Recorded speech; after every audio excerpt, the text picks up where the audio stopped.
Hi, welcome to Richard's Reviews. Today's review is X-Men Apocalypse. I think this is the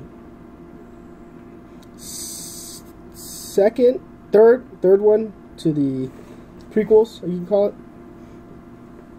it. I enjoyed the idea of the characters in this movie, but the story itself was a little weak. You have Apocalypse returning from this slumber released by, luck, as it were. They said it was destined, but it's more luck. You get to see a lot of different characters in this movie. The plot itself wasn't too much. They do lead into, like, Weapon X, Wolverine, and they go back to the, what do you call it, I guess, hidden fort where they were holding the mutants. They do a different take on it. They tell a different story of how Wolverine wasn't the one that saved him, but they used him to kind of create a distraction, and the X-Men were the ones that actually saved all the other mutants.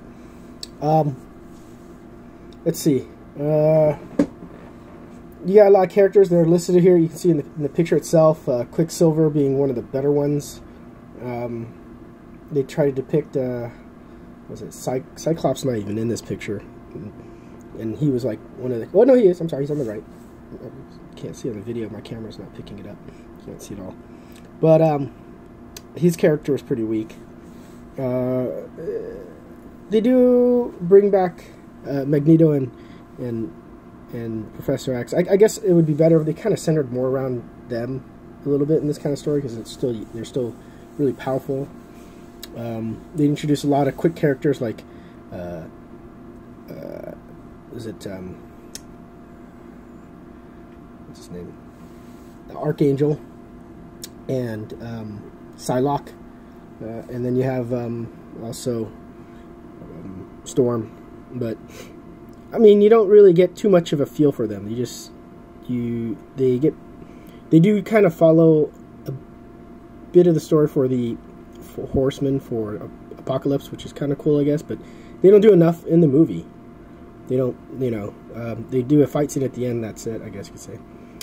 Well, this is the Blu-ray, DVD, and digital copy I got from Best Buy, as you can see. Unfortunately, I've returned to using the cell phone camcorder format. It's a bit troublesome setting up the other camera, but at the same time, I try to set up the website or just an image in the background, and they gave me flack about it on YouTube, so I don't care anymore. It's just, So in the back, you see that there's a description with some images. Let's see. They went with the gray on this one in the box, so it's a little more in tuned. You get the X disc. Here's digital. I don't know if the coding works. Here's the DVD. So you'll notice that I tend to buy the boxes with the DVD, so I can have both formats. Bang for your buck, you could say. I mean, I won't spend more than a certain amount for some of these. What I liked about the movie, there were a lot of characters, and some better than others. What I didn't like about the movie, Apocalypse, his character was too rubbery. Like armor, the way he walked, the way he showed him. Maybe he should have recorded it differently so that you can get a feel of his power or height or whatever. He felt like this guy playing cosplay really badly with foam all over his body. I can't explain it. You just have to see it if you do watch it. The makeup was just okay. They maybe should have made him look a certain way to feel like everybody should be scared of him. But they do a reveal at the end. If you haven't seen the movie, the reality is that they're propping for the movie Phoenix, and even Apocalypse scared of Phoenix. Kind of stupid. So really, you're just leveling up each movie to ramp it up. Say somebody stronger than the other. So rating for this movie, 2.5 out of 5. It wasn't the greatest.